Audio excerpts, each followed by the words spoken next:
రాష్ట్ర హైకోర్టు స్థానిక ఎమ్మెల్యేతో పాటు జిల్లా కలెక్టర్ స్వయంగా ఆదేశాలు ఇచ్చినప్పటికీ రెవెన్యూ అధికారులు ఉద్దేశపూర్వకంగానే తమకు అన్యాయం చేస్తున్నారని పలువురు జర్నలిస్టులు ఆరోపించారు. కాంగ్రెస్ పార్టీ ప్రభుత్వ హయాంలో కేటాయించిన తమ ప్లాట్లను తీసుకొని ఈ ప్రాంతంలోనే డబుల్ బెడ్రూమ్ ఇండ్లను నిర్మించి తమరికే అందజేస్తామని నమ్మబలికిన గత పాలకులు తమకు తీవ్రంగా అన్యాయం చేశారని వారు పేర్కొన్నారు. న్యాయం కోసం రాష్ట్ర హైకోర్టును సంప్రదిస్తే తమకు అనుకూలంగా మధ్యంతర ఉత్తర్వులు జారీ చేయడంతో పాటు ఈ వ్యవహారంలో పూర్తి స్థాయి నివేదిక ఇవ్వాలని రెవెన్యూ అధికారులను ఆదేశించిందన్నారు. ఈ వ్యవహారంలో మరికొందరు జర్నలిస్టులు జోక్యం చేసుకుని కోర్టు వివాదాలకు వెళ్లొద్దని, ఇదే ప్రదేశంలో ప్లాట్లను కేటాయించేలా జిల్లా కలెక్టర్ ఎమ్మెల్యేల సహకారంతో సమస్యను పరిష్కరిస్తామని హామీ ఇచ్చినట్టు వీరు వెల్లడించారు. నెలలు గడుస్తున్నా ఎవరూ స్పందించకపోవడంతో తమకు న్యాయం చేయాలని డిమాండ్ చేస్తూ ప్లకార్డులతో తహసీల్దార్ కార్యాలయం ముందు నిరసన వ్యక్తం చేశారు. రెవెన్యూ అధికారుల హామీ మేరకు మరో 3 రోజుల్లో న్యాయం చేయకపోతే కుటుంబాల సమేతంగా కార్యాలయానికి వచ్చి ఇక్కడే బైఠాయించి ధర్నా నిర్వహిస్తామని వారు హెచ్చరించారు. మాకు ఏంటంటే మా డబుల్ బెడ్రూమ్లు మాకు కేటాయించాలి, మాకు కేటాయించిన జర్నలిస్టుల కింద డబుల్ బెడ్రూమ్లు మాకు ఇవ్వాలని చెప్పి మేము కోర్టు ద్వారా వినతి పత్రం సమర్పించినా కూడా, జేసీ గారు కలెక్టర్ గారు పర్మిషన్ ఇచ్చినా కూడా 2 నెలల వరకు ఇప్పటి వరకు మాకు న్యాయం జరుగుతలేదని చెప్పి మేము నిరసన వ్యక్తం చేస్తాం.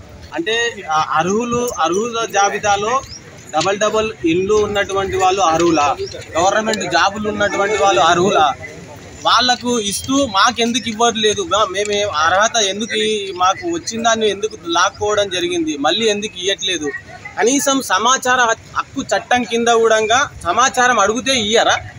ఎన్ని రోజులు కాలయాపన చేస్తారు? అసలు జేసీ గారు పంపిన లెటర్కి కూడా సమాధానం ఇవ్వట్లేదు.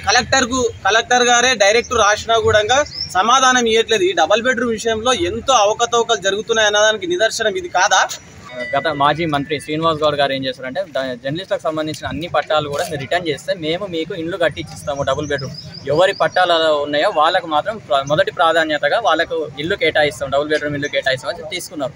2 ఏళ్ళు 3 ఏళ్ళు నాంచిన తర్వాత దాన్ని ఏం చేస్తారంటే, మళ్ళీ పట్టాలు ఇచ్చే క్రమంలో గతంలో ఉన్న అసలైన లబ్ధిదారులకు కాకుండా కేవలం కొంతమంది వాళ్ళకు అనుకూలంగా ఉన్న రిపోర్టర్లకో లేకుంటే వాళ్ళకు సంబంధించిన వ్యక్తులకో, దానికి సంబంధించిన కొంతమంది జర్నలిస్టు సంఘాల నాయకులు కానీ ఇతరాతరులు కానీ వాళ్ళ పైరవీలు చేసి వాళ్ళకు సంబంధించిన వాళ్ళకు పట్టాల డబుల్ బెడ్రూమ్ ఇల్లు కేటాయించుకునే విధంగా చేశారు. దీని వల్ల ఏమైందంటే, సుమారు పాలమూరులో గతం 2002 నుంచి 2001 నుంచి పనిచేస్తున్న వాళ్ళు సుమారు ఒక 10 నుంచి 12 మంది సీనియర్ జర్నలిస్టులు ఆల్రెడీ 25లో సర్వే నెంబర్లో పట్టాలు ఉన్న వాళ్ళని పేర్లు తొలగించి మరీ దౌర్జన్యంగా వేరే వాళ్ళకు పట్టాలు కేటాయించారు. ఇది ఎంతవరకు కరెక్ట్ అనే దాని మీద మేమేం చేస్తామంటే హైకోర్టుకి అప్పీల్కి పోయినాం. ఇది గతంలో మాకు కేటాయించారు, మమ్మల్ని కాదని చెప్పి కొత్త వాళ్ళకు ఇట్లా డబుల్ బెడ్రూమ్ ఇల్లు కేటాయించారు. మరి మాతోన పట్టాలు తీసుకొని వాళ్ళకి కేటాయించడం ఏంటంటే, కోర్టు కూడా ఏం చేసిందంటే stay with status quo order provide చేసింది. ఎక్కడ కూడా ఎలాంటి నిర్మాణాలు చేపట్టకూడదు, ఉన్నదాన్ని యాజ్ ఇట్ ఈస్గా ప్రొలాంగ్ చేయాలని చెప్పి ఇచ్చింది. దాన్ని అతిక్రమించి ఇలా నిర్మాణాలు చేపడుతున్నారు.